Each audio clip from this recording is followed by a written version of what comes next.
المصطفى بلغ مقاصدنا واغفر لنا ما مضى يا واسع الكرم يا رب بالمصطفى بلغ مقاصدنا واغفر لنا ما مضى يا واسع الكرم يا رب بالمصطفى بلغ مقاصدنا واغفر لنا ما مضى يا واسع الكرم اللهم صل وسلم وبارك عليه.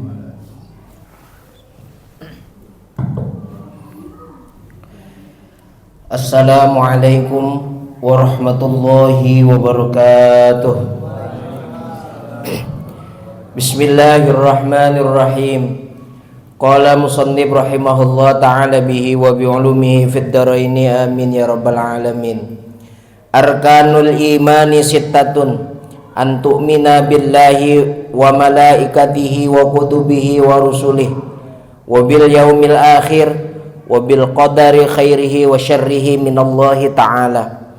Rukun iman jumlahnya ada 6 yaitu iman kepada Allah subhanahu wa ta'ala, yang kedua iman kepada malaikat, yang ketiga iman kepada kitab-kitab, yang keempat iman kepada para rasul, yang kelima iman kepada hari akhir, dan yang keenam iman kepada takdir baik dan buruk dari Allah subhanahu wa ta'ala. Hadirin yang dirahmati Allah, pada beberapa pertemuan yang lalu kita sudah menjelaskan tentang makna iman. Nah, sekarang baru kita akan menjelaskan rukun iman yang pertama. Rukun iman ini dibagi menjadi 6. Iman yang pertama itu adalah iman kepada Allah subhanahu wa ta'ala. Sebelum kita meyakinkan bahwasanya apakah kita beriman kepada Allah subhanahu wa ta'ala, kita harus tahu dulu apa itu Allah, siapa itu Allah subhanahu wa ta'ala. Karena kadang-kadang kita selaku orang-orang Islam yang beriman kepada Allah dan Rasulnya, ketika ditanya Allah itu lafaz terbentuknya bagaimana, kadang-kadang nggak tahu juga tuh. Begitu ya Pak ya. Semua orang pada peradaban kehidupan manusia punya sesuatu di luar nalarnya, itu sesuatu yang harus disembah. Sebagaimana orang-orang Jawa dulu, orang-orang Sunda dulu sudah punya Tuhan itu Pak. Era-era sebelum Majapahit sudah punya Tuhan. Tapi akhir-akhir ini disalahartikan. Yang namanya Tuhan itu, ajaran agama itu namanya kejawen. Kalau di Sunda, di Jawa, kalau di Sunda namanya wiwitan. Itu bukan ajaran agama, bukan sesembahan. Karena dulu orang-orang tua kita jauh sebelum ada ajaran agama Islam sudah punya Tuhan, sudah punya ajaran agama. Tuhannya itu, agamanya itu, kalau orang Jawa namanya kapitayam. Betul ya Pak ya? Kalau saya nggak salah ini. Apa? Makasih Bang. Tuhannya, apa namanya, ajaran agamanya itu namanya kapitayam. Maka saat menyembah Tuhannya namanya sembahyang. Sang Hyang Widi, Sang Hyang Murbawisesa, itu dulu Tuhan-Tuhan yang disembah. Monoteisme, mentuhankan satu Tuhan. Baru masuk ada ajaran agama Hindu, Buddha dan lain sebagainya. Di ajaran agama kita itu yang kita kenal orang-orang tua kita, Tuhannya banyak tuh. Ada Wisnu. Wisnu itu bacanya bagaimana Pak Haji? Wisnu apa Wisnu? Berarti NU itu ada sebelum era Majapahit itu. Wisnu. Wis itu udah, NU itu Nahdlatul Ulama. Berarti sudah NU sebelumnya. Wisnu gitu ya. Wisnu, Siwa, satu lagi Brahma. Begitu ya. Itu 3 Tuhan itu. Tapi kalau Islam dulu ajaran nenek moyang kita bukan yang itu. di Jawa, di Sunda, itu agamanya namanya Kapitayam, menyembah yang maha wenang, yang maha widi, yang maha esa. Makanya saya baru tahu itu, Pak, diajarkan sama guru saya Mbah Maimun. Pancasila pertama itu namanya ketuhanan yang maha esa. Ternyata kita tuh nggak pernah punya Tuhan yang banyak awalnya itu. Jadi setelah masuk yang lain-lain baru ada Tuhan-Tuhan di lain Tuhan yang Maha Esa itu. Tapi nggak terbentuk, nggak ada bentuknya apa gitu. Nah, filosofi agamanya kalau di Sunda namanya wiwitan, kalau di Jawa namanya kejawen. Itu mah prinsip itu. Begitu juga Islam. Islam itu mengajarkan monoteisme, Tuhannya satu, yaitu Allah. Kalau semua Tuhan, ini saya mau bahas Tuhan dulu. Kalau semua Tuhan di dalam ajaran agama, baik itu Islam ataupun di luar agama Islam, dalam bahasa agamanya ilahun. Apa namanya? Ilahun, Tuhan. Mau Islam Tuhan, Hindu Tuhan, Buddha Konghucu Tuhan, ilah. Zoroaster penyembah api, ilah. Termasuk kita, ilah. Tapi saat Nabi Muhammad Sallallahu Alaihi Wasallam terutus menjadi Nabi dan Rasul, ilahun itu menjadi Tuhan yang umum. Akan tetapi kalau Islam bukan ilah, tapi Allah. Ini nanti anak santri ini harusnya nih, saya ingetin saya ilmu sorofnya. Ilahun, Tuhan secara umum. Semua orang punya Tuhan. Lalu ditambahin alif lam. Alif lamnya ma'rifat. Al li ahdi dzihni. Al li ahdi dzihni itu apa? Al yang sudah ada di dalam hati kita, udah tahu tuh. Contohnya apa? Idhuma fil ghar. Al ghar pakai alif lam. Maka orang Islam udah tahu ketika Nabi Muhammad bersama Abu Bakar lagi dikejar-kejar, lagi dudak-udak begitu. Lalu dia masuk ke dalam goa. Goanya udah tahu tuh, goa apa namanya? Goa Hira. Karena namanya al li ahdi dzihni. Udah gak usah pakai dijelasin, udah tahu. Begitu ya. Nah, ilahun masuk kepada alif lam, maka bunyinya al ilahun. Begitu. Lam yang pertama masuk kepada lam yang kedua, lalu alifnya di fathah menjadi Allahu. Ini prosesnya proses idgham namanya. Maka Allah ini hanya punya orang Islam. Tapi dalam beberapa ajaran agama yang punya kitab-kitab samawi, maka ilahun atau Allah dikasih alif lam itu semuanya manggil Allah. Yahudi manggilnya Allah. Nasrani manggilnya Allah. Alah orang Batak sih itu. Orang sono mah Allah juga. Allah. Saya bingung jadi ngomongnya. Orang Bandung, Allah. Orang Bandung, Allah. Jadi ada dialog Benyamin sama Didi Petet yang jadi Kabayan itu. Ini tanah siapa? Tanah Allah. Allah. Orangnya di mana? Rumahnya di mana? Masa kamu nggak kenal Allah? Begitu. Pas ditanya Allah itu siapa? Allah itu yang memberikan nikmat, yang memberikan kita kehidupan. Oh Allah. Orang Bandung nggak bisa ngomong Allah. Allah. Makanya, tapi kalau lagi sholat bisa Pak. Saya nggak ngerti itu. Kalau lagi sholat bisa ngomong Allah bisa. Tapi kalau lagi seserawungan, lagi ngobrol, itu nggak bisa ngomong Allah itu Allah. Begitu. Sama halnya kayak orang Cilacap, orang-orang Pekalongan, itu kan nyong ya Pak. Tegal. Itu kalau ngomong ain, nga. Saya punya teman orang Cilacap, Sidarja. Orang Cilacap, Sidarja itu kalau ngomong ain, nga. Alhamdulillahi rabbil ngalamin. Lah, kok ngalamin saya bilang kan gitu. Sampai saya bercandain, sampai niku lahirnya di Ngahat ya. Ngahat. Sampai orang namanya aliman jadi ngaliman. Kan gitu. Itu pakai nga gitu ya. Ngahat. Udah yang bukan orang Jawa diem aja. Orang kagak ngerti dia kan gitu. Nga. Itu ternyata logat, Pak. Logat. Sama halnya kayak orang Arab. Orang Arab itu nggak bisa ngomong kof. Go jadinya. Abdurrahman As-Saqaf tulisannya, dibacanya As-Segab. As-Segab itu kof. Qala Allahu Ta'ala. Orang Arab nggak bisa ngomong kola. Qala Allahu Ta'ala. Orang ceger. Qala Allahu Ta'ala ngomongnya gola. Qala Allahu Ta'ala, orang ceger. Sombong bener tuh orang ceger. Lagunya orang ceger saya bilang kan gitu. Saya kagak ngerti dah orang ceger. Saking kearaban kan begitu. Begitu ya Pak ya.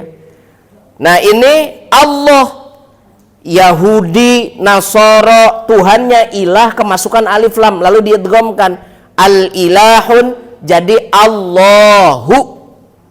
Semua Tuhan yang punya kitab samawi, Yahudi, Nasrani, Islam. Kenapa Yahudi dan Nasoro itu pada dasarnya bukan ajaran agama. Yahudi dan Nasoro awalnya adalah suku bangsa. Kok jadi agama? Nanti urusan belakangan itu lama sekali nanti kita ketemunya. Nah yang jelas iman kepada Allah. Setelah kita tahu kalimat Allah, lalu kita beriman kepada Allah. Makna beriman kepada Allah itu apa? Yakin kepada Allah dengan dalil baik dari Al-Quran dan hadis ataupun dengan dalil akal. Tahu Allah dari dalil Al-Quran ataupun dari hadis ataupun dari akal pikiran. Maka ketika kita ditanya, ibu, bapak, Allah itu ada apa enggak? Ada. Percaya enggak Allah itu ada? Percaya. Dalilnya mana? Ayat Al-Qurannya mana? Ketika ditanya, mana ayat Al-Qurannya? Nggak bisa nyebutin. Berarti kita imannya bohong-bohongan. Sekarang saya tanya, dalilnya Allah itu ada, Bu? Yakin apa enggak Allah itu ada? Ada, yakin. Beriman enggak Ibu tentang adanya Allah? Beriman. Dalil Qur'annya di enteng tenan kok. Oh itu kata Pak Haji Tamrin, itu soal nanti. Aduh repot ini kalau soal nanti kan begitu, saya bingung jadinya. Menurut saya pernah ngaji sama ulama Syria. Ulama Syria itu namanya guru saya. Salah satu guru saya namanya Syekh Said Ramadan Al-Butti. Itu wafatnya, mohon maaf, syahid. Beliau lagi ngajar-ngaji kayak begini, ada orang bawa bom. Masuk ke dalam, ikut ngaji tapi bawa bom. Lari menerjang Syekh Said Ramadan Al-Butti, wafat. Orangnya usianya waktu itu udah sekitar 89 tahunan. Sepuh sekali. Beliau itu kelahiran tahun 1926. Wafatnya itu 2018. Wafat beliau itu luar biasa. Kata Syekh Said Ramadan Al-Butti, nih dengerin Pak Haji Tamrin. Yang meyakini adanya Allah, dia beriman kepada adanya Allah Subhanahu wa taala, ketika ditanya mana dalil Qur'annya kok tidak bisa mendatangkan, maka belum boleh masuk surga. Ya coba, gimana jawaban ini kalau begini? Sekarang saya tanya balikin nih. Allah itu ada apa enggak, Bu? Yakin Allah itu ada? Dalil Qur'annya? Berarti kita nih belum bisa masuk surga nih. Belum terseleksi. Kalau kita, mohon maaf, kalau kita mau jadi anggota legislatif, caleg, itu kan ada persyaratan-persyaratan tertentu yang harus kita penuhi. Ternyata ijazahnya nggak ada, kan gitu ya. Enggak, saya nggak ngomong begitu, jadi masalah lagi. Itu ijazahnya nggak ada, terus harusnya S1 dia jadi SD, misalkan SMP, kan nggak boleh gitu ya. Bukan WNI misalkan itu kan nggak boleh. Persyaratan-persyaratan itu harus kita penuhi. Lah sekarang ibu mau masuk surga apa enggak? Bapak masuk surga apa enggak? Nah saya tanya sekarang, beriman nggak adanya Allah? Beriman. Dalilen di mana dalilnya?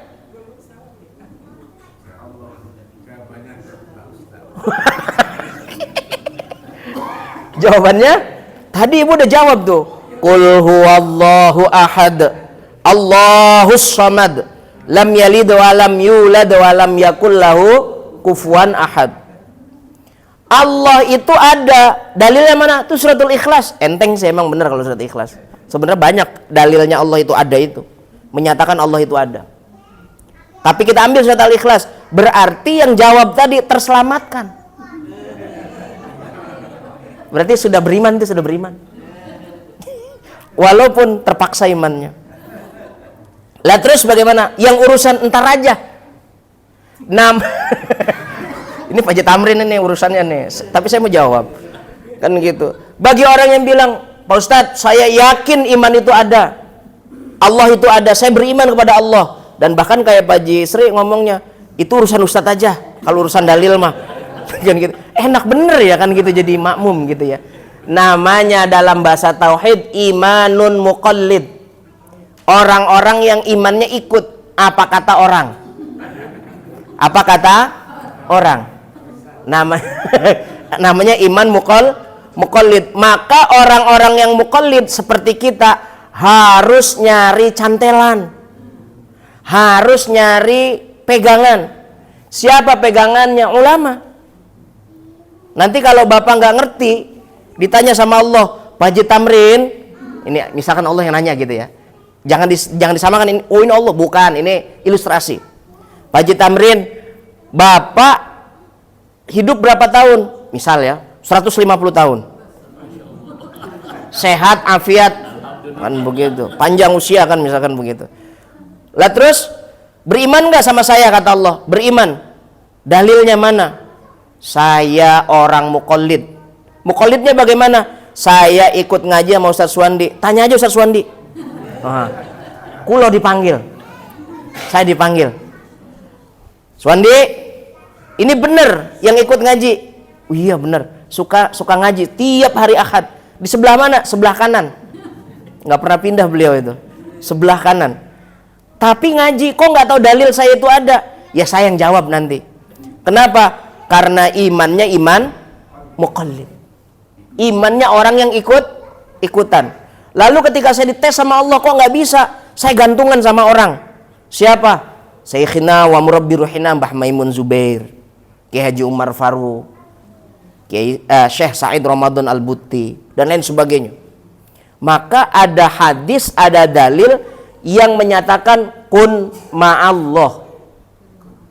Jadilah kamu orang yang bersamaan dengan Allah. Bersama itu Bu, pegangan tangan, bergandengan tangan. Masa kayak Haji Tamrin bergandengan tangan sama Allah? Masa kayak Suwandi bergandengan tangan sama Allah? Berat ini. Maka kita ini termasuk orang yang tidak bisa bergandengan atau bersama dengan Allah. Fa illam akun ma'aman ma'allah, akun ma'aman ma'allah.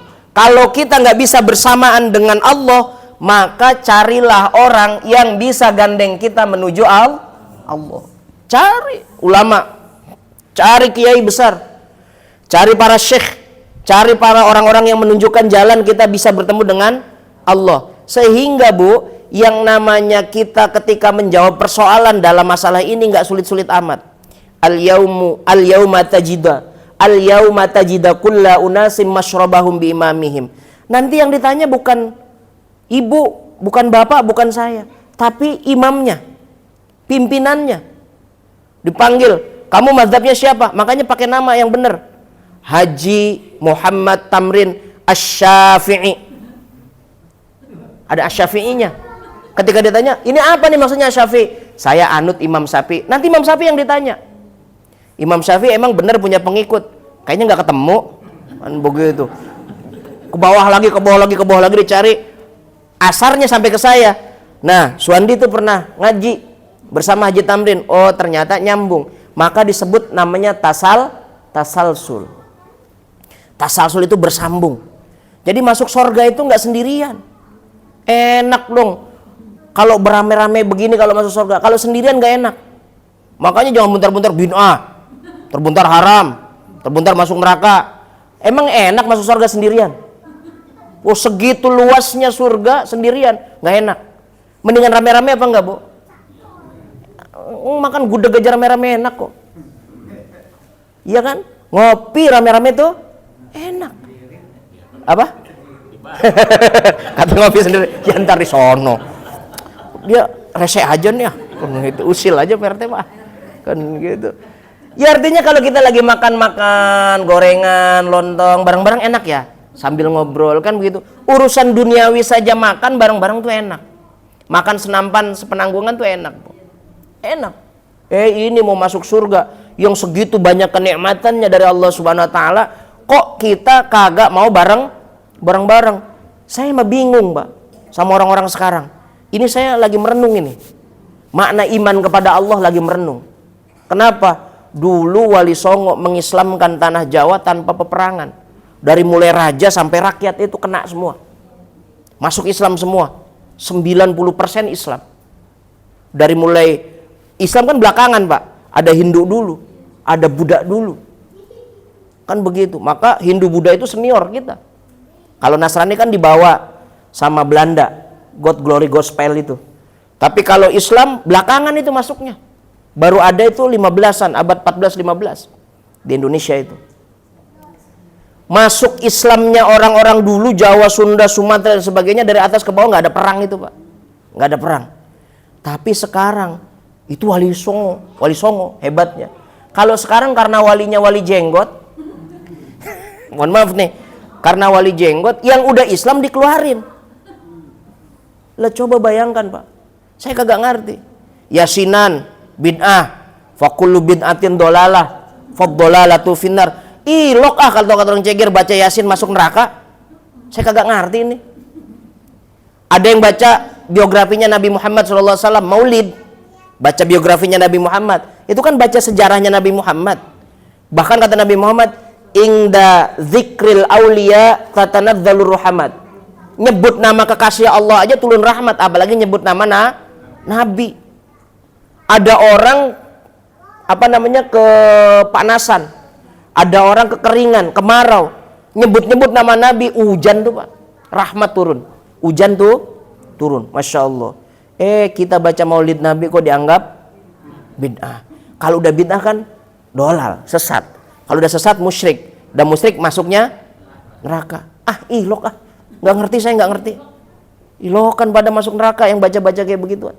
Saya nggak ngerti nih. Kalau sekarang udah masuk Islam dikeluarin.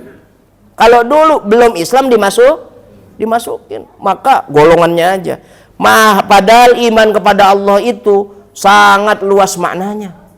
Sangat luas maknanya. Satu diantaranya kita beriman kepada Allah saja, walaupun tidak hafal dalil dari nas, dari Al-Quran, dari hadis.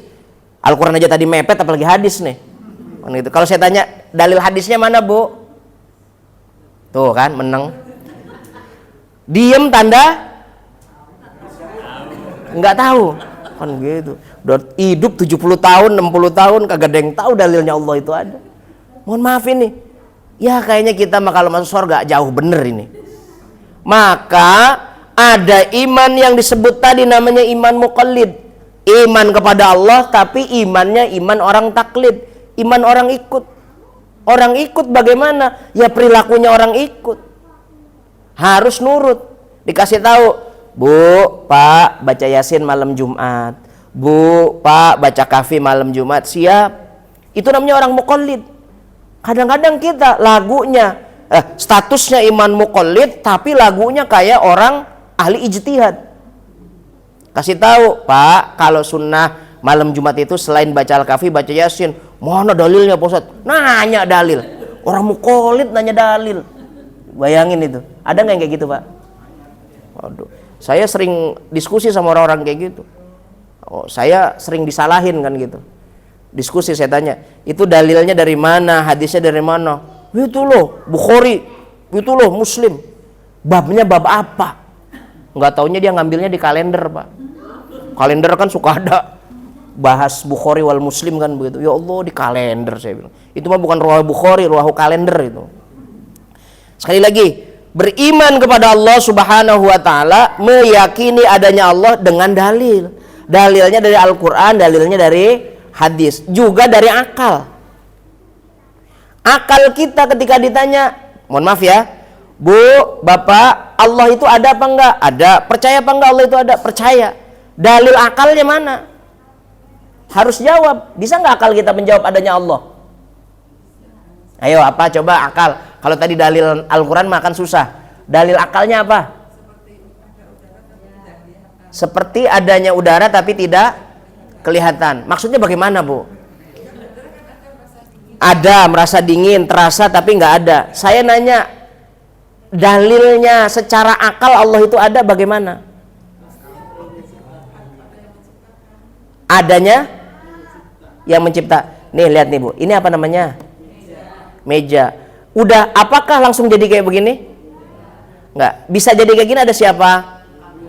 Ada tukang kayu. Ada tukang kayu, orang Madura. Tukang kayu. Tukang kayu ngambil kayu, dibabat, dijadiin meja, dijadiin bangku, dijadiin kusen. Berarti adanya meja, adanya kayu itu adanya tukang kayu. Berarti dalil aklinya adanya Allah itu apa, Bu? Adanya alam semesta beserta isinya serta kita, tanda adanya Allah. Ada saya, ada Ustaz Tajuddin, ada Ustaz Miftah, ada Pak Haji Sri, ada Pak Haji Tamrin. Itu dalil adanya Allah. Lah kalau Pak Haji Sri nggak ada, kalau Ustaz Tajuddin nggak ada, kalau Suwandi nggak ada, kalau Ustaz Miftah nggak ada, kalau ibu-ibu, bapak-bapak semua nggak ada, bagaimana dalil aklinya? Ya nggak ada pertanyaan, Bu, orang kagak ada. Ngapain ditanyain, orang nggak ada orang, Bu. Ya Pak Haji ya? Dalil akli, dalil akal adanya Allah, adanya alam semesta. Kalau nggak ada alam semesta, mana dalil yang menunjukkan akal Allah itu ada? Repot ini, pusing ini. Nggak ada pertanyaan, nggak ada orang kok. Repot amat gitu. Ya bener ya Bu ya? Nggak ada pertanyaan, nggak ada orang kok kan gitu. Ibu kok nemen-nemen sih mikirnya? Kan gitu. Nggak usah repot-repot mikir itu. Dalilnya adanya Allah secara akal itu yaitu wujudul alam, wujudnya alam semesta. Ya, maka hukum akal, Bu, untuk mencapai kepada Allah, hukum akal itu dibagi 3. Ini berat ini. Tapi dengerin aja, kalau nggak ngerti dengerin aja. Saya juga kadang-kadang ngomong nggak ngerti. Hukum akal itu ada 3. Yang pertama namanya hukum akal wajib atau wajib akal. Yang kedua namanya mustahil akal. Yang ketiga namanya jaizun akli. Jaiz itu ora kenora, bahasa Jawanya. Bahasa Indonesianya boleh iya, boleh tidak. Contoh, Allah itu dan Rasulnya harus wajib diimani berdasarkan akal. Akal itu ada kalanya hukum wajib. Apa yang namanya hukum akal wajib itu? Hukum wajib akal itu sesuatu yang harus ada pada Allah. Harus wajib ada pada Allah. Nggak boleh nggak ada. Harus ada pada Allah. Apa yang harus ada pada Allah? 20. Wujud kidam bako mukhalafatul lil hawadisi. Terus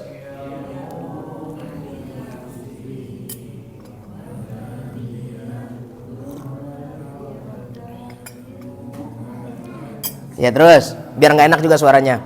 Terus aliman hayan sami'an basiron mutakalliman. 20. Dulu saya waktu masih kecil, tajuk-tajuk musolah itu baca tuh. Wujud kidam bako. Ini juga dulu belum ada kali ya. Walau baru al-istiqomah dulu itu. Baca itu. Musolah itu yang paling tua al-watoniyah. Baca itu.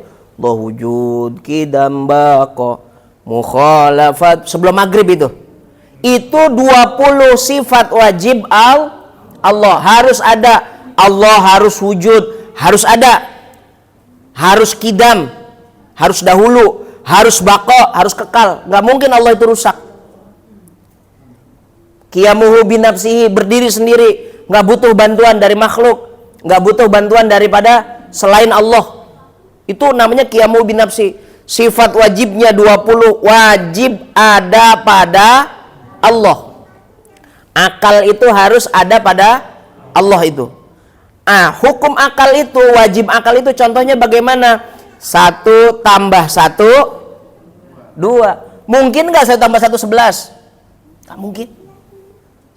Karena sifat wajib. Itu sifat wajib. Ada anak berarti ada bapak, ada ibu. Bapak sama ibu sebab dan akibat itu, Bu. Adanya bapak, adanya ibu, adanya anak itu hukum sebab dan akibat. Sebabnya ibu nyolek-nyolek laki, laki nyolek-nyolek istri, ada anak sebagai akibat. Ya kan begitu kan? Apa ada tiba-tiba anak ngucluk aja lahir dari batu? Ngucluk bahasanya apa ya? Apa? Tahu-tahu ada aja dari batu. Nggak mungkin kan? Ada ibu, ada bapak. Ada ibu, ada bapak. Lahirlah anak, itu namanya hukum akal yang wajib. 1 tambah 1 2, 2 tambah 2 4, 4 tambah 1 5, itu namanya hukum akal. Hukum akalnya wajib. Wajib tuh. Orang yang berusaha pasti sukses. Itu hukum wajib, hukum akal. Wajib kayak begitu. Orang yang beribadah di dunia pasti masuk surga. Wajib. Maka Allah nggak akan lupa sama kita itu. Karena kalau kita beribadah kepada Allah SWT. Nah, kalau sifat Allah itu 20 wajibnya, maka ada hukum yang nomor 2, hukum akal, namanya hukum akal yang mustahil. Apa yang mustahil itu? Yang nggak boleh ada sama Allah. Kalau wajib harus ada, kalau mustahil nggak boleh ada. Tinggal balikin aja. Kalau wajibnya 20 berarti mustahilnya 20. Coba sebut sifat mustahilnya. 1 2 3. Ini gimana sih ngaji? Repot amat ngaji kayak begini nih, Bu. Kan tadi sifat wajib apal tuh? Wujud, qidam, baqo. Ada 20 sifat wajibnya. Berarti kalau wajibnya 20, mustahilnya 20. Berarti lawan daripada sifat wajib itu 20, mustahilnya juga. Coba 1 2. Aduh, yang kayak begini mau pada masuk surga ini. Dasar keimanannya kagak tahu. Apa? Adam, hudus, fana, mumasalatul lil hawadisi, ihtiyaju li ghairi. Terus? Aduh. Bener, udah mendingan kayak Pak Haji Tamrin sama Pak Haji Sri. Gimana? Mukolit aja, mukolit. Biar gak repot udah. Ya, udah bener, mukolit saja. Soalnya kalau udah kayak begini kayaknya udah repot ini. Udah akut ini.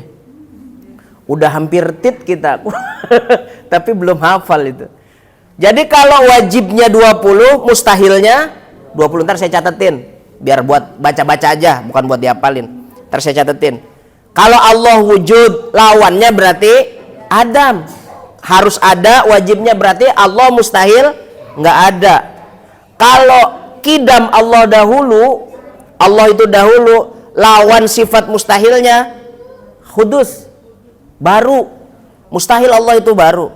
Kalau saya baru, Bu. Baru. Allah itu dahulu.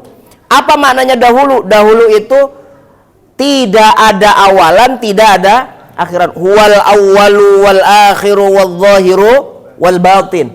Itu Allah itu. Allah itu awal, akhir, zahir, batin. Kalau manusia ada awalnya, ada akhirnya. Suwandi lahir tahun 98. Dengerin aja udah. Tahun 98. Gitu. Biar dimudahin dikit. Berasanya 98. Kan gitu. Nanti akhirnya kapan? Nanti 500 tahun lagi. Misalkan begitu. Atau Bapak tahun berapa awalnya? Pak Haji tahun berapa awal lahirnya? Tahun 50. Berarti udah berapa tahun berarti? 75. 75 tahun. Dari tahun 50 itu awalnya. Yang namanya kullu ma siwallah, selain Allah itu ada awal. ada akhir. Kalau Allah nggak ada awal, ketika ditanya kapan Allah itu awal, nggak ada yang tahu. Kapan akhirnya? Ya nggak akan berakhir. Allah kok ada awalnya, ada akhirnya. Maka yang ada awalan bukan Tuhan tapi makhluk. Kullu ma siwallah, selainnya Allah namanya makhluk. Makanya selain Allah namanya makhluk. Kita namanya makhluk. Selain Allah namanya makhluk. Tumbuh-tumbuhan makhluk, hewan-hewanan makhluk, dan lain sebagainya makhluk. Kenapa? Karena ada awalnya. Taman mini makhluk, ada awalnya. Ancol ada awalnya. Ceger ada awalnya. Pohon-pohon yang lain ada awalnya. Masjid ini ada awalnya. Begitu. Setiap yang bukan Allah namanya makhluk. Kullu ma siwallah. Kalau wajibnya 20, mustahilnya pasti 20. Ada sifat satu namanya jaiz. Jaiz itu kalau bahasa orang Jawanya ora kenora. Bahasa kitanya apa ora kenora itu? Boleh iya, boleh enggak. Contoh. Secara hukum wajib, ini secara hukum wajib. Kalau mau ada anak harus ada bapak, harus ada ibu. Ibu mengandung lantaran perbuatan bapak misalkan. Iya, bahasanya gimana nih biar enak nih Pak? Ya kan begitu kan ya. Ibu mengandung lantaran perbuatan bapak melahirkan anak. Itu wajib. Ada bapak, ada ibu. Tapi ada hukum namanya jaiz. Boleh saja ada orang lahir tanpa dengan bapak, ada ibu doang. Contohnya Nabi Isa, Siti Maryam. Ini jaiznya Allah, wenangnya Gusti Allah. Terserah Allah. Wong Allah yang punya. Sekarang ada bapak, nggak ada ibu, tapi ada anak. Bisa nggak? Bisa. Siti Hawa nggak punya ibu, tapi punya bapak, Nabi Adam. Kok bisa disebut Nabi Adam? Yang melahirkan Siti Hawa, Nabi Adam. Diambil rusuk sebelah kirinya orang. Ada bapak, nggak ada ibu. Harusnya kan harus ada bapak, harus ada ibu, baru ada anak. Ini nggak ada, cuman bapak doang. Ini namanya jaiz Allah. Yang lebih hebat lagi, nggak ada bapak, nggak ada ibu, kok ada anak? Nabi Adam. Sekarang tanya, mana bapaknya? Bapak Adam. Mana emaknya? Emak Adam. Enak amat jawaban orang ceger mah begitu. Nggak ketemu. Secara hukum antropologi, manusia itu yang namanya bapaknya Nabi Adam nggak ketemu. Maka dicari-cari sama Darwin. Teorinya evolusi. Manusia lahir dari kera, dari monyet. Coba sekarang siapa yang dukung teorinya Darwin? Ke sebelah kanan. Pindah. Kalau saya kagak, maunya ke sebelah kiri aja. Masa saya dari monyet? Enak aja. Berarti kita dari berug, dari kunyuk. Kurang ajar tuh si Darwin itu. Kan gitu. Ya teorinya kan teori begitu.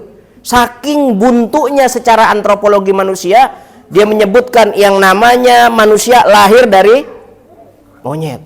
Kenapa? Karena dulu pertama kali ada penghuni manusia itu monyet. Adanya di Trinil tuh Pak, Sragen. Di Sragen itu ada manusia namanya Pithecanthropus erectus. Itu secara karbon itu lebih tua daripada Nabi Adam. Ininya apa namanya? Zat karbonnya manusianya itu lebih tua daripada Nabi Adam. Tapi monyet. Bentuknya monyet. Makanya orang-orang seperti Darwin itu menguatkan bahwasanya manusia itu berevolusi dari monyet. Terus dari Pithecanthropus erectus lahir namanya Meganthropus. Ini ibu-ibu jangan kagak ngerti nih. Mainannya lontong mulu sih. Pithecanthropus lahir jenis kedua namanya Meganthropus. Kera berdiri tapi tegak. Pithecanthropus sama Meganthropus itu ada, boleh lihat di Sragen. Di Sragen itu, di museum manusia itu ada itu. Jadi orang tertua itu di Sragen. Apa namanya? Daerah apa itu Sragen itu? Saya lupa. Sangiran. Oh bener tahu. Di Sangiran itu ada fosilnya. Karena dulu masih nyambung. Nah Nabi Adam itu di fase ketiga dalam ilmu antropologi namanya Homo sapien. Homo itu manusia, sapien itu berpikir. Maka orang seperti Darwin bilang Nabi Adam itu bukan manusia pertama, akan tetapi Nabi Adam itu manusia yang menggunakan akal pertama. Makanya jenisnya Homo sapien, Pithecanthropus duluan. Tapi lagi-lagi ini cuman teori manusia, teori antropologi. Kalau saya percaya kepada keimanan kepada Allah SWT, manusia pertama siapa? Nabi Adam. Nggak punya bapak, nggak punya ibu, lahir tuh. Emang kehendak Allah. Diciptakan Nabi Adam alaihissalam fi sittati ayyam, dalam waktu 6 hari. Ini sangat luar biasa. Paham ya Pak ya? Paham. Nah, selanjutnya yang namanya sifat jais, contoh sifat jais, ada contoh lagi. Api kalau Bapak pegang panas apa enggak? Panas. Ada kompor Bu, nyalain, cekrek. Tangan Ibu taruh di atas. Rasanya panas. Itu hukum akal yang wajibul akli, yang namanya api panas. Di samping panas, sifatnya api itu membakar. Ada kertas ditaruh api, kira-kira kebakar nggak tuh kertas? Bakar. Tapi sekarang saya tanya, ada nggak yang namanya api tidak membakar? Ada. Apinya Nabi Ibrahim. Nabi Ibrahim 40 hari dipanggang, dibakar sama Raja Namrud, nggak mati. Allah berfirman, "Qul ya naru kuni bardaw wa salaman ala Ibrahim." Hai api, jadilah dingin dan berilah keselamatan serta kesentosan kepada Nabi Ibrahim alaihissalam. Berarti api memang secara akal panas, tapi ada juga yang nggak panas. Itu buktinya Nabi Ibrahim alaihissalam. Ini namanya jaiz. Begitu juga kita manusia Bu, Pak. Jangan suudzon sama Allah. Makanya harus husnudzon. Ibadah, panjang ibadah kita. Sholat, ngaji, zakat, puasa. Tiba-tiba nanti di pengadilan Allah dipanggil. Sini, kamu ibadah nggak? Ibadah. Puasa nggak? Puasa. Sholat nggak? Sholat. Baca Quran nggak? Baca Quran. Kata Allah, saya pengen kamu masuk neraka. Protes nggak Ibu? Bapak protes apa nggak? Harusnya nggak boleh protes. Yang punya surga siapa? Yang punya neraka siapa? Allah. Kata Allah, walaupun kamu banyak amal ibadah masuk neraka, kira-kira terima apa enggak? Terima. Harus. Ada orang bermaksiat nggak pernah bikin pahala, bikinnya dosa terus. Kata Allah, Cung, kamu harus masuk surga. Ibu terima apa enggak? Terima. Ini namanya jaiznya Allah. Ora kenora. Terserah Allah maunya bagaimana. Makanya yang namanya Robi'ah al-Adawiyah, sufi wanita, dalam mendidik keimanan para jamaahnya, para pengikutnya unik. Tiba-tiba dia bawa obor, api besar, kayak pon gitu ya. Api besar dia bawa. Lari-lari sepanjang jalan yang dilewati perkampungan. Dia sambil teriak-teriak, "Mau saya bakar surga, mau saya bakar surga, mau saya bakar surga." Orang-orang pada melongo ya Bu ya. Bengong, pada bengong aja melongo.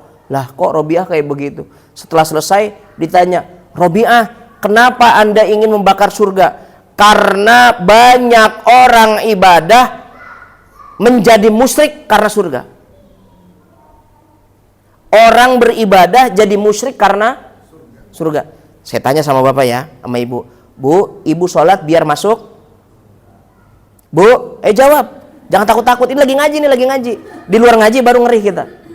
Sekarang kita sholat ingin? Enggak begitu. Ingin? Surga. Sodako ingin masuk? Surga. Baca Quran ingin? Masuk surga. Mana ada yang jawab, "Inna sholati wa nusuki wa mahyaya wa mamati lillahi rabbil alamin." Saya sholat hanya untuk Allah. Saya ngaji hanya untuk Allah. Saya sodako hanya untuk Allah. Adapun masuk surga sama neraka nggak ada urusan. Yang penting ibadah saya buat Allah.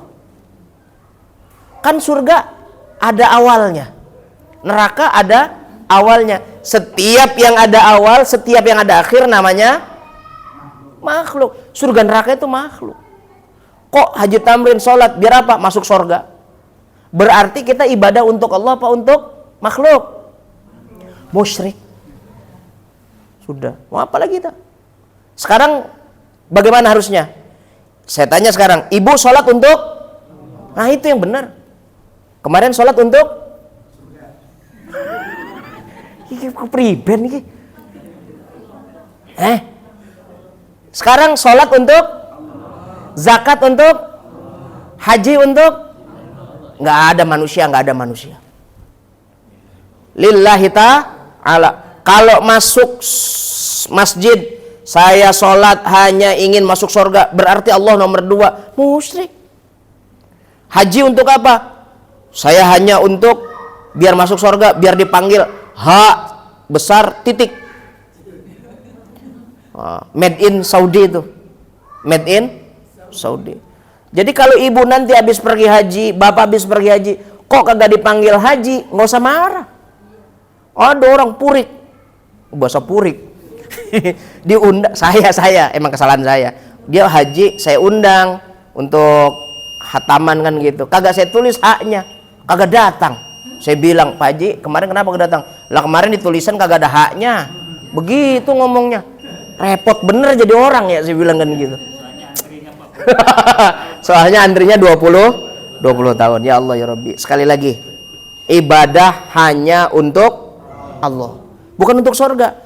Berarti kalau jaiznya Allah berlaku pada kita nih Bu, kata Allah, Bapak Ibu semua penghuni Masjid Al-Hidayah, saya terima ibadah Anda, saya terima sholat Anda, saya terima sodakoh Anda, saya terima haji Anda, saya terima umroh Anda, semuanya saya terima. Tapi saya pengennya jamaah Al-Hidayah nggak masuk surga, tapi masuk neraka. Terima apa enggak? Harus terima. Wong jaiznya Allah.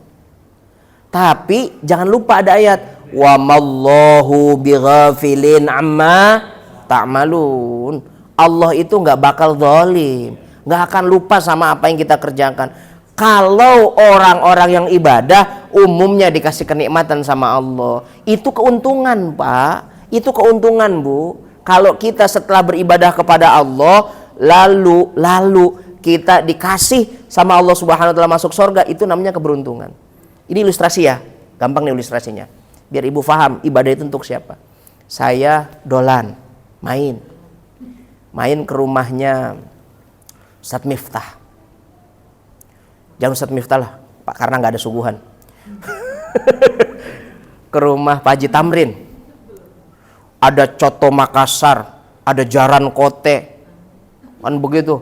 Ada palu basah, palu mara, es pisang hijau. Semua ada yang namanya masakan Makassar. Ada ikan bakar, ada barongko. Semuanya ada. Semua masakan Makassar ada. Saya datang ke rumah Pak Haji Tamrin. Haji Tamrin cemberut aja. Saya kagak ditegur, nggak diajak makan. Walaupun segitu banyak makanan, enak apa kagak? Neraka itu Bu.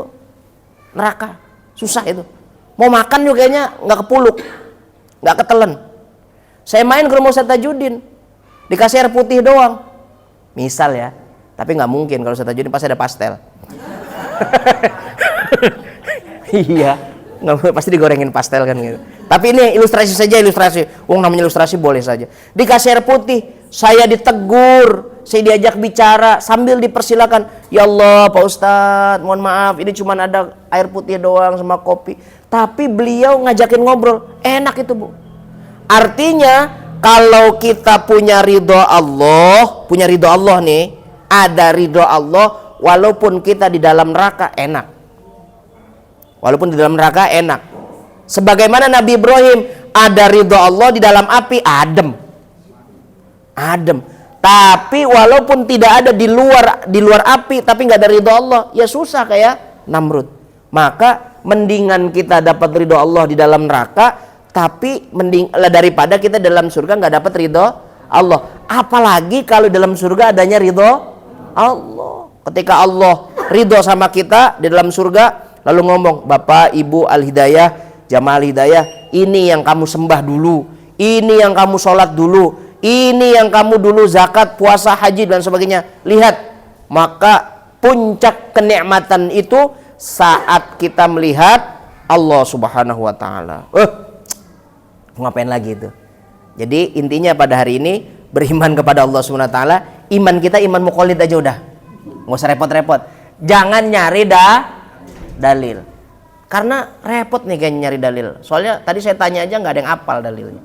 Terus saya tanya hukum akal, wujudnya apa namanya? Wajibnya hafal, mustahilnya ora. Jaiznya cuman satu sih hafal kan begitu ya. Begitu ya Pak ya. Nah ini jadi iman kepada Allah Subhanahu wa taala. Baik, saya kira ini dulu. Jika ada yang ingin disampaikan, ditanya, silakan tanya. Baik yang tadi saya sampaikan, wah Pak Ustadz saya belum ngerti. Kalau yang tadi ya, dong saya aja ngomong kagak ngerti Bu. Gitu, apalagi ditanya begitu repot juga. Atau mungkin ibu punya, bapak punya permasalahan di lingkungan masyarakat saat beribadah dan sebagainya yang perlu ditanyakan, silakan tanyakan. Kalau bisa saya jawab. Hari ini saya nggak ngaji ke lubang buaya soalnya, saya akan jawab. Walau mau sampai jam 9 juga saya jawab. Kan itu, silakan. Ya silakan. Ya silakan.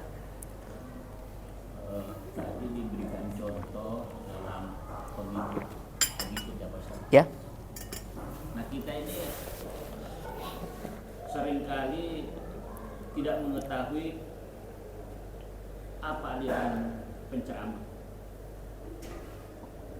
Nah bagaimana itu Pak Ustaz? Kan kita ini kan ya termasuk saya itu sering mendengar macam-macam Ceramah. itu. Nah kita tidak tahu apa. Gimana? Baik.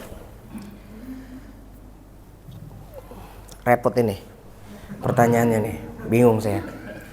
Begini Pak, kalau ada orang memberikan kajian, memang harus diselidiki mana alirannya. Karena jika salah aliran, maka kanyut kita ke dalam satu tempat yang kita nggak ngerti sama sekali. Nah, mana aliran yang benar? Dulu Islam itu ketika zaman Rasulullah nggak ada Islam yang kayak sekarang.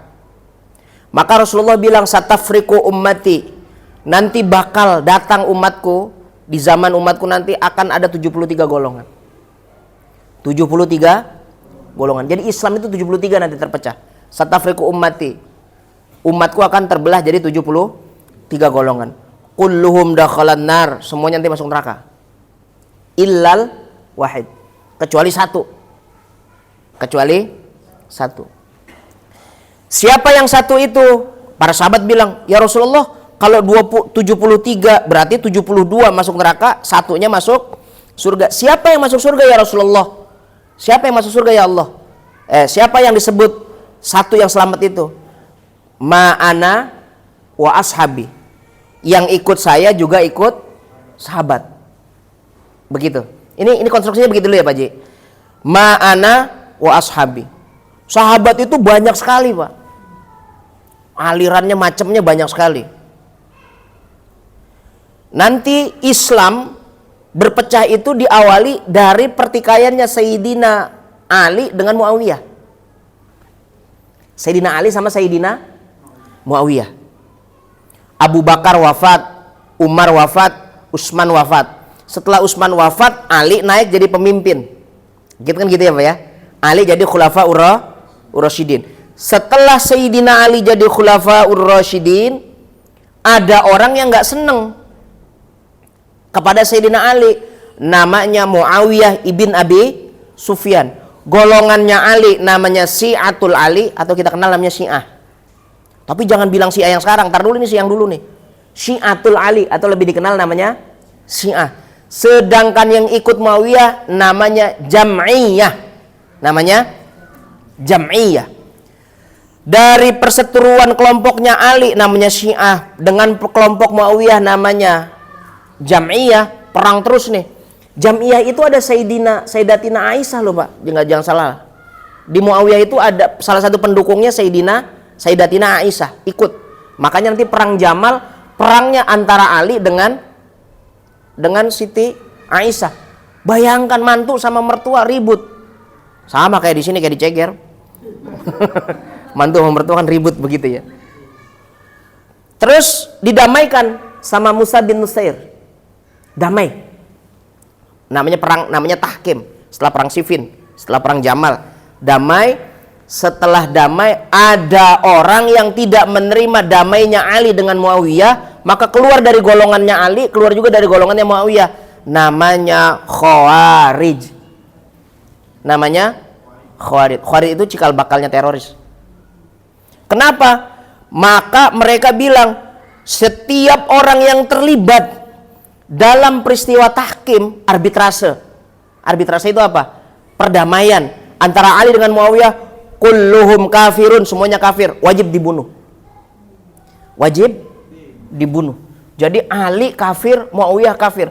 Padahal kata Rasulullah, ashabi kan nujum, sahabatku kayak bintang. Sampean minta petunjuk sama siapa saja dapat petunjuk. Tapi mereka anak muda itu anak muda tuh. Khawarij itu anak muda. Menyatakan bahwasanya Ali kafir, Muawiyah kafir. Masya Allah, luar biasa udah pokoknya.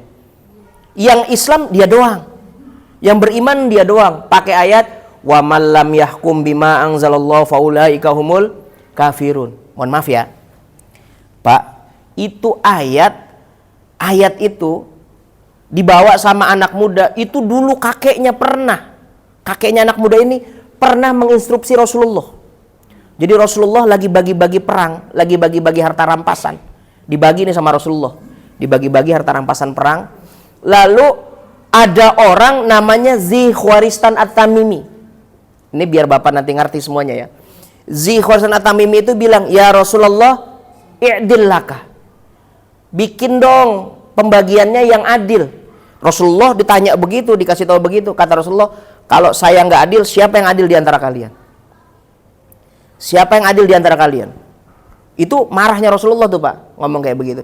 Sampai-sampai dia itu langsung keluar dari dari kumpulan, langsung dia nggak senang sama Rasulullah. Kata Rasulullah, saya khruju min di hadzal rajul. Kelak nanti dari tulang rusuknya anak ini, orang ini akan ada orang Islam yang merusak Islam. Cucunya. Ternyata Abu Bakar aja yang selamat. Umar, Utsman, Ali itu wafat sama cucunya. Sama cucunya Zi Khwaristan At-Tamimi. Keluarganya. Maka mereka meyakini bahwasanya orang-orang yang demikian ini adalah orang-orang yang ekstrim sekali dalam memegang agama. Cirinya diciri nama Rasulullah. Mohon maaf ya. Mohon maaf nih. Ini hadis kok. Nanti kalau direkam tolong di-cut aja. Cirinya jangan nggak gitu. 20. Ya, masih aja 8 dari kemarin. Kan gitu ya. Yang haul kalau bapak kita wafat, ibu kita wafat, orang tua kita wafat, lalu kita setahun dan lain sebagainya kan gitu. Kira-kira banyakan yang mana? Yang haul. Yang hitan, kita manggil orang-orang untuk ngaji dan sebagainya, banyakan mana? Karena lebih banyak yang itu masuk ke dalam yang golongan itu. Tapi kan begini Pak Ustadz, itu di Indonesia. Iya. Tapi saya pernah mendengar ceramah bahwa kalau betul-betul Islam itu dua pegangan. Apa? Al-Quran dan hadis. Betul? Itu loh Pak Ustadz. Jadi kalau seandainya punya pegangan itu tidak akan mungkin sesat. Betul. Sabdanya Rasulullah memang demikian. Alaikum bisunnat, alaikum gimana itu? Yang taroktu fikum amroin. Saya kasih 2 pusaka yang kalau kamu pegang itu nggak akan nyesar selamanya, nggak akan tersesat selamanya. Apa itu? Kitabullah wa sunnatur rasul, Quran dan hadis. Sekarang Pak, kita ini lagi-lagi nih balik nih, kita ini orang muqallid, orang yang ikut. Jangan mahamin Al-Quran dengan baik sampai bisa nafsirin, jangan memahami hadis sampai bisa nafsirin. Wong ditanya dalilnya Allah ada aja orang ngerti. Ya toh? Bener apa enggak? Maka bukan hanya Quran dan hadis, ada yang namanya ijma. Kesepakatan ulama. Qiyas menyamakan. Dari ulama juga. Kalau orang berkumpul, ulama berkumpul ngasih hukum namanya ijma. Kalau individual namanya qiyas. Kan begitu. Personal qiyas. Maka kita nggak cukup Al-Quran hadis, harus ada ijma, harus ada qiyas. 4 mazhab ini bukan hanya Quran, tapi ijma juga, qiyas juga. Itu orang yang segitu hebatnya. Imam Ghazali saja yang begitu luar biasa, dia bilang ana Asy-Syafi'i, saya Syafi'i. Imam Juwaini yang begitu hebatnya, ana Maliki, saya Maliki. Pak Haji Tamrin orang Ceger, apal kagak, apa kagak. Saya siapa? Kan begitu. Kita kan nggak jelas gitu ya Pak ya. Karena memang kita bukan NU, bukan Muhammadiyah. Jadi kita Islam yang bukan-bukan Pak.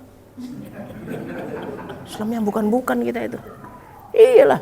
Kalau saya guru-guru saya NU, maka walaupun saya tidak, mohon maaf ya, walaupun saya tidak masuk ke struktural NU yang lagi ribut tambang itu urusan mereka itu.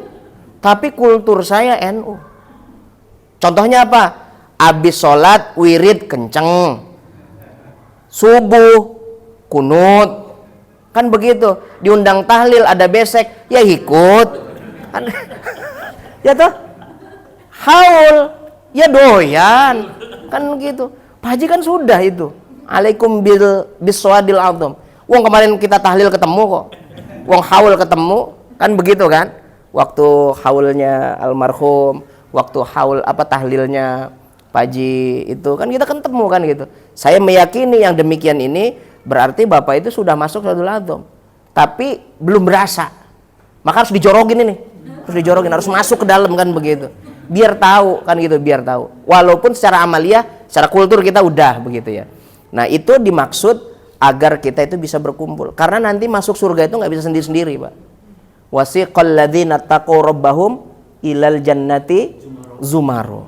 Masuk surga itu berbondong-bondong. Maka ibu bapak ini masuk surganya nanti Al-Hidayah. Al-Hidayah benderanya. Kata Ustaz Tajuddin, ayo kan ketuanya dia. Sini. Nih Al-Hidayah benderanya. Kumpul semua. Nanti yang pernah sholat di sini juga merengek pengen. Saya ikut dong. Nggak pernah ngaji.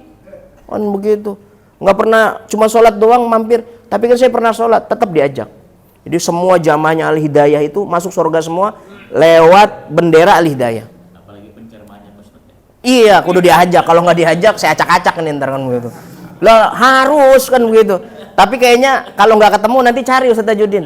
Ustaz Suwandi kemana ini, nggak ada. Harus dicari. Kira-kira kalau saya nggak ada nanti dicari apa enggak Bu? Harus dicari, kan harus dicari. Kan saya keluarga Al-Hidayah juga. Kan kita makan bareng kan gitu ya kan gitu. Paham ya? Jadi hati-hati dalam memilih tempat ibadah dan juga pemikiran itu hati-hati. Hati-hati. Karena sabdanya Rasulullah itu Pak tadi, satafriku ummah. Perbedaan umat itu.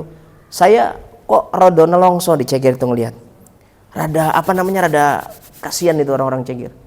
Waktu saya diminta, saya nggak nyebut nama ya Bu ya. Di dekat saya ada yang wafat, istrinya wafat. Bapaknya nangis-nangis meluk saya. Nangis-nangis meluk saya. Ada apa Pak? Kan Pak Haji kan. Ada apa Pak Haji? Kok nangis? Saya pingin istri saya dapat pahala yang banyak sebagaimana saya beribadah saat saya masih hidup. Tapi anak saya ngelawan. Mau diadakan tahlil nggak boleh. Mau dibaca yasinan, ada orang yasinan diusir. Ibunya wafat. Terus ada orang datang takziah, baca yasin diusir. Kejadian di Ceger. Tapi giliran takziah ngobrol sambil ngopi nggak diusir. Bid'ah mana itu? Baca yasin diusir, baca tahlil diusir, tapi ngopi enggak. Wah ini saya bilang, lu lebih bid'ah ini. Saya bilang, wah saya kasihan betul sama Bapak Haji itu. Kasihan sama orang kayak begitu. Ya Allah Pak Ustadz tolongin saya. Akhirnya mau nggak mau, mohon maaf ya saya sama Pak Masrur. Kata Pak Masrur, dia manggil saya kan Lik, pokoknya kita tahlilan 7 hari. Sampai 7. Tahlilan 7 hari. Itu. Anaknya Bu, saking kagak doyan tahlil. Mengatakan tahlil itu bid'ah. Mengatakan tahlil itu sesat. Naik ke atas. Loteng kan rumahnya di atas itu ada dua lantai. Naik ke atas nggak mau turun. Iya. Diem. Iya, kalau loncat sih mendingan saya mandiin langsung. Kalau mati gitu, kalau enggak kan. Ini nggak mau sama sekali Pak Haji. Nggak mau sama sekali turun. Salaman sama orang nggak mau.